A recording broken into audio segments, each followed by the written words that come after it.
Pokračujeme v tejto kategórii športová gymnastika juniorky. Tretie miesto patrí Kristíne Cebulovej. Kristínka sa nám niekde stratila, ale tak veríme tomu, že už beží. Tretie miesto, gratulujeme.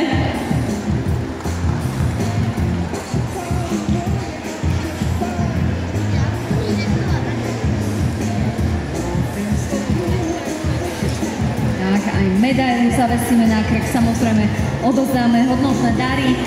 Druhé miesto, športová gymnastika žiačky juniorky Sára Glajzová.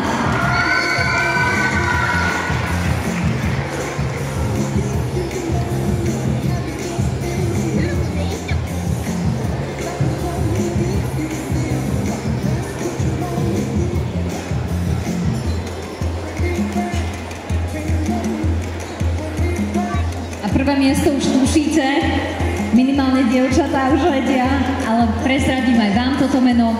Prvé miesto si dnes vyslúžila Lilien Šimková.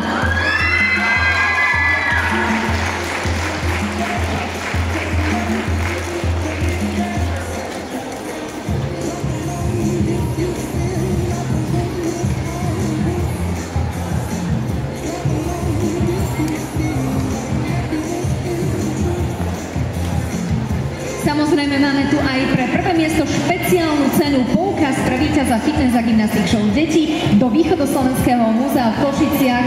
Môže ísť s celou rodinou na špeciálnu prehliadku.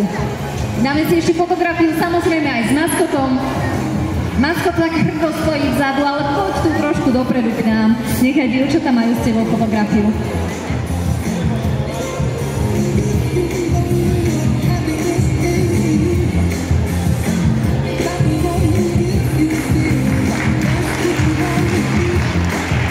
Ďakujeme veľmi pekne, držíme palce v ďalších úspechoch a pokračujeme ešte vo vyhodnocovaní. Ideme na modernú gymnastiku juniorky.